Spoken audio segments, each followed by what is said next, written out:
Hello, good afternoon, and welcome to the Midday News with me, Benis Abubeidu-Lansa.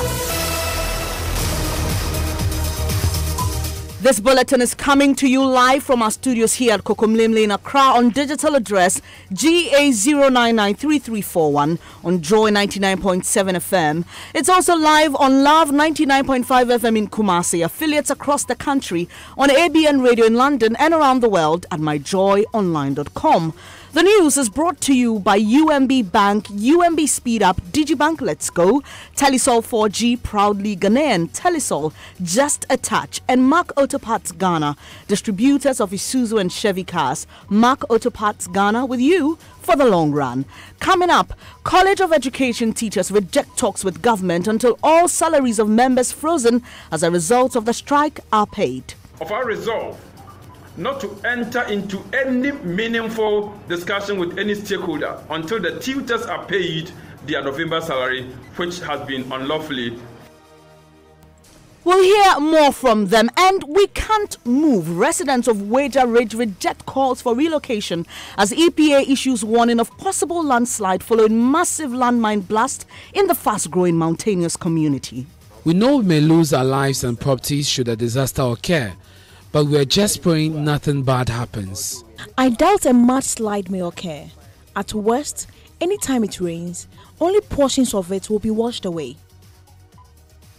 Also, ISA joins calls for government to target parents and companies to help fund the free senior high school program, as they say the policy is not sustainable. The government can struggle and struggle to defend it, but from where I sit, I don't see this sustainable. And later in sports, Black Queen's early exit from the ongoing African Women's Championship hits reigning African Women's Player of the Year, Asisat Oshola. Also, a trip to the Western Region community where the only places to make a phone call are on top of a tree and the cemetery. There is only two places in this place. One is the cemetery and the other place is unless you go and climb a tree. And that is very, very risky. We've got details, do stay.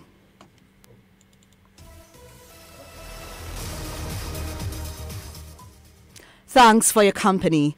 Teachers in the country's colleges of education have rejected talks with government over market premiums and allowances following the state's decision to freeze their salaries. Government has resolved not to pay November salaries of the striking teachers in various public teacher trainee colleges in the country over what it describes as an unwarranted and illegal strike.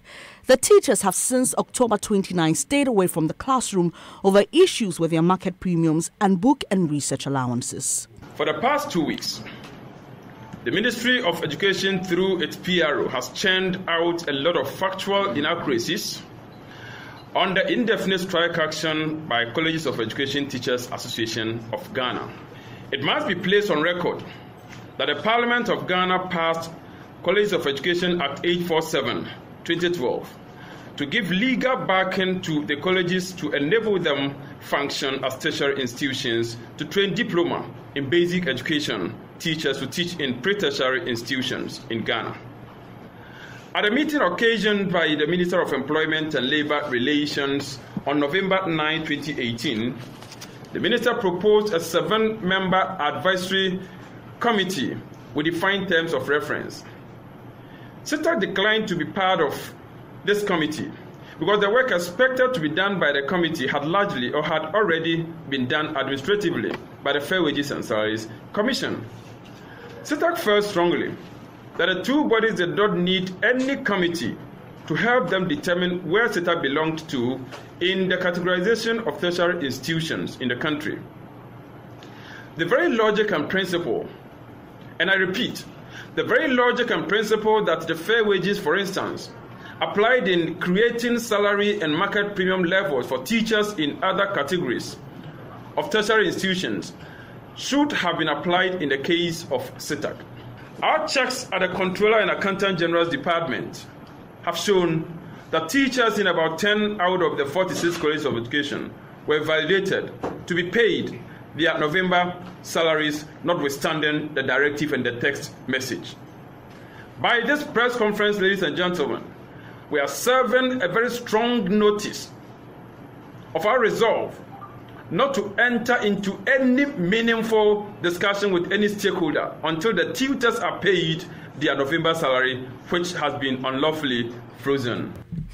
Let's go on to the phone lines now and speak to Erastus Asare Donkor. He has been covering this press conference by CTAG in the Ashanti region. Hello, Erastus.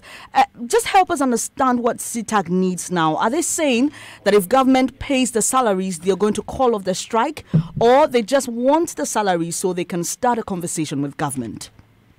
No, that is not what they are saying. And if you had Prince Obin Nima, who is the national president of CTAG, he is saying that even before they sit with government into any negotiation, they want members' salaries, November salary, paid because they claim it was frozen and they think it's procedurally wrong. And so this is not about calling off the strike. It's about sitting with government to negotiate. And until their salaries are paid, they will not sit down with government. So we know the CTAG is also supposed to meet the Labour Commission. Will that happen? Well, that is happening tomorrow. They said that National Labour Commission has powers of a high court, so they are honoring that invitation and they are going to lay bare what they feel government is doing wrong. But then they will not meet with any government official until their salaries are paid. So that one is coming up tomorrow and they are going to meet that. But I'm here at the St. Louis Training College to gauge the mood here, and you can see students who are loitering about.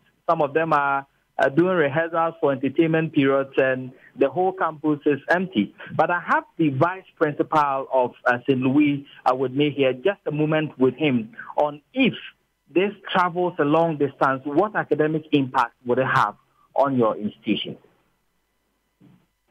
Okay, thank you very much. The first impact will be the absence or lack of supervision for our mentees in level 300 who are doing their teaching practice in the various basic schools in the country. If we have not done any supervision, for the level 300 again, they have to write action research project work. They have not been supervised. So it means that they are training as professional teachers. The internship and then the practical work and research work will not be completed. And that will have a drastic effect on teacher education in the country. So we are praying that this wouldn't drag for a long time. A solution should be found so that the teachers come back and do what they do best. Now, the 21 days have lapsed. Are you thinking of closing the school down? Now, for that, the powers for closing down the colleges do not rest on the administrator in the colleges. That one will be determined by the Ministry of Education. But we are praying that it wouldn't reach that situation. But what we are praying is that when all the issues are resolved, we do the 16 weeks per semester so that the students will not suffer unduly. Well, so you had the Vice Principal of St. Louis Training College, Mr. Solomon Safo.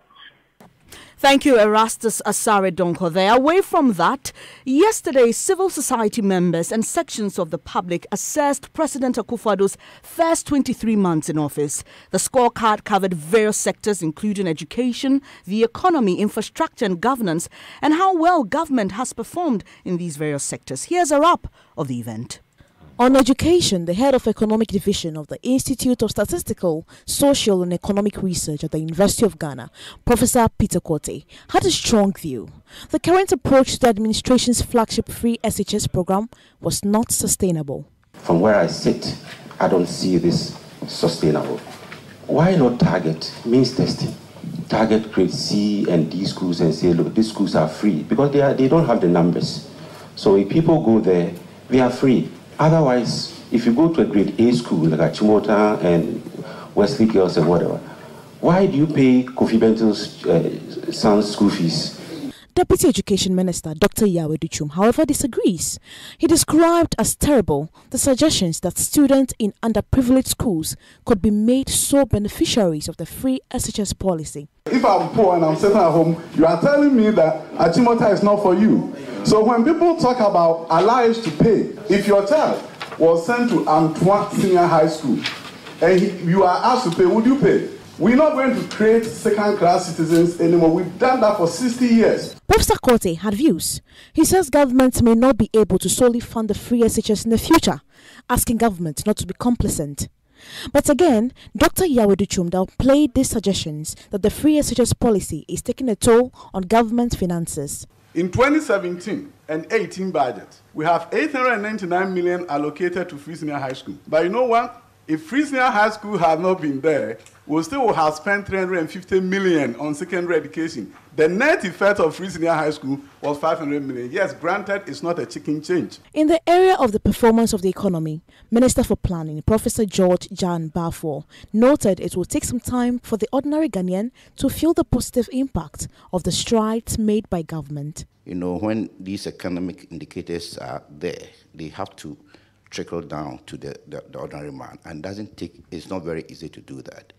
It needs a sustained, stabilization before you can actually feel it at the grassroots. But former Finance Minister Setekwe believes the NPP government made too many promises before assuming office, hence the struggle to manage the economy. He believes the Kufuor government has failed. It is what has been done to the VAT structure that is creating a problem. It has resulted in an increase. I am not saying it, businesses are saying it. So this government is not fulfilling its promises. It's doing the reverse of what it said it would do.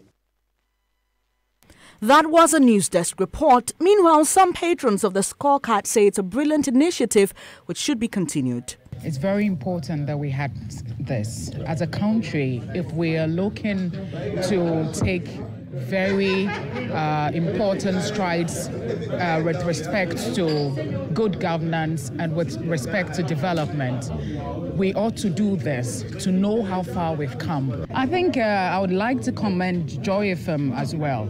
You understand, as members of the media, you are an extension of governance. I would say that the program is a nice program. It has helped us, me personally, to really know what is going on when it comes to the government aspects, or the aspect of governance, corruption, and so many other categories when it comes to the government. So I think that if such a thing is usually or periodically organized, it would really enlighten some of us and then give us some ideas about some of the things that go on in the government sector. Clearly, it's a nice initiative by the media to bring the citizenry up to speed with issues that pertain to forms of government. But clearly, also, it pronounces more the role of the media in bringing governments accountable. You heard there some patrons of the scorecard. The full program is uploaded on YouTube, My Joy Online TV. You can go there and watch and get more details. Now, listen to this. Now, at least 300 people have died, with many still trapped in the mud from a massive mudslide and flooding in the West African country, Sierra Leone. Homes in Freetown were... That's how Joy News started coverage of the deadly mudslide that struck Sierra Leone and killed more than 300 people. In Sierra Leone, Jibril's house is literally meters from the stream of mud that killed many on that fateful Monday morning. Jibril will tell us more. Jibril, that morning, were you awake when it happened? Well, I'm not awake. I was sleeping. I hear a sound rumbling in the sky like a big warplane. But I think that it was whether a Russian warplane or American warplane. Rain was coming. Plenty rain is coming. So my brother come and wake me up. He says, Jibril, are you sleeping? Come outside, come and see. Come and see water. Come and see water. I say, hey, my friend, this is August, so you must expect that. So you see, so I opened my door, I came outside. Then when I look at the mountain, I saw everything fall down on the ground.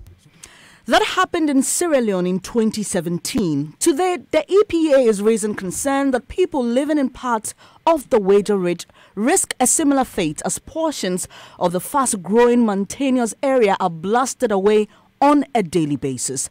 The very people whose lives are at risk are unwilling to move and are prepared to die there despite calls by authorities for them to relocate. Joy News has been speaking to some of them. Because it's dangerous, looking at where we stay, under a mountain. But it's a natural thing. There's nothing you can do about it. Until then, we don't know. We don't know what will happen. Have you thought of relocating? Yes, by all means. By all means. How soon are you relocating? I can't tell for now. Can't tell. But we no matter 2 years ago, and he said, I heard about it 2 years ago, but there's nothing we can do for now. We know we may lose our lives and properties should a disaster occur, but we're just praying nothing bad happens. I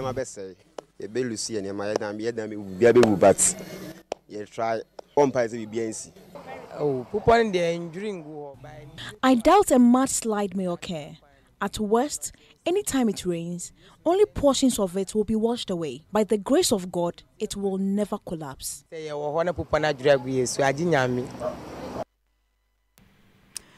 Well, after every rainfall, huge volumes of rock and sand are washed from the mountain onto the main Weja-Kaswa highway, blocking portions. We'll be keeping our eye on this story and update you as and when we get information. Now, the police must constantly be educated on how to treat citizens.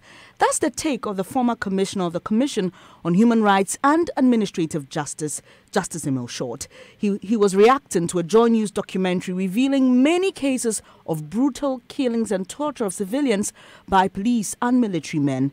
In one of the stories featured, a 16-year-old boy is now impotent after military officers dropped melting plastic on his penis. In another, a 16-year-old girl was allegedly raped 9 years ago by a military and police team in Nalerugu, a town in the northern region. Although semen samples were collected from the girl for DNA analysis, the case remains unsolved, and the Ghana Police Service says the case files cannot be located. Here are excerpts of that story. Asana, not her real name, recounts how she was beaten and then raped. We were 3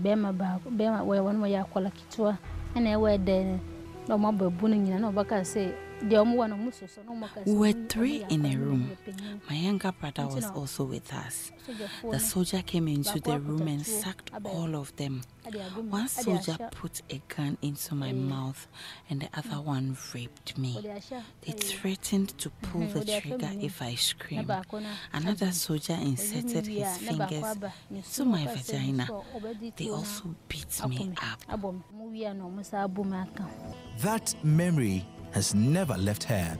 3 other girls suffered the same fate. They were taken to the hospital and semen deposited in them were collected to cross-match officers deployed there so they could identify the rapists who perpetrated the heinous act. The other girls who were raped fled the community because of stigma. Asana stayed because her childhood sweetheart still married her. I went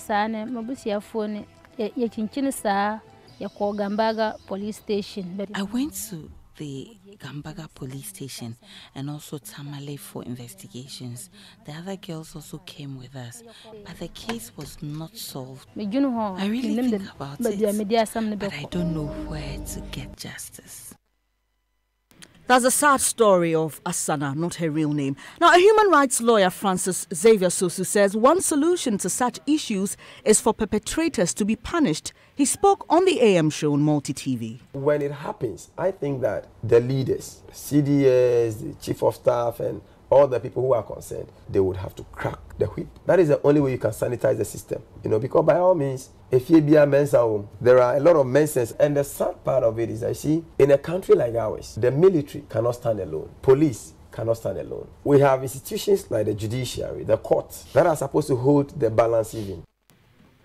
Also on the show was Justice Emil Short, who said continuous education on human rights protection is a solution to the problem. It appears to me that the police have not been trained properly to exercise right judgment when it comes to dealing with protesters, for example.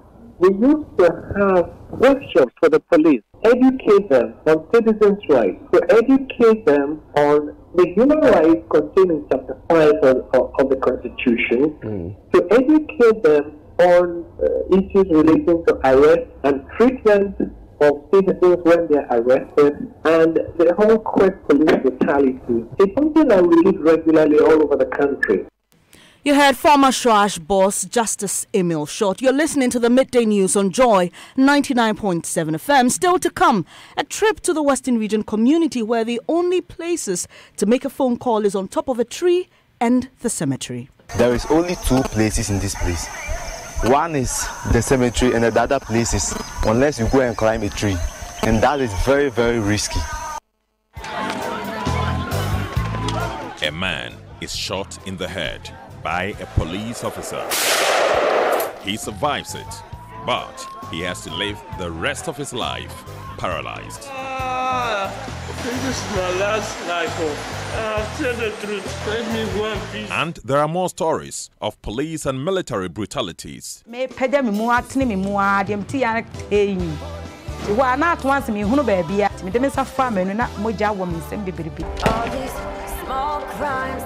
As if we are not human, a Joy News Hotline documentary recalling unsolved police and military brutalities in Ghana. Jojo Kobina investigates. 8:30 a.m. Thursday on Hotline on the Super Morning Show and 6:15 p.m. on Sunday edition.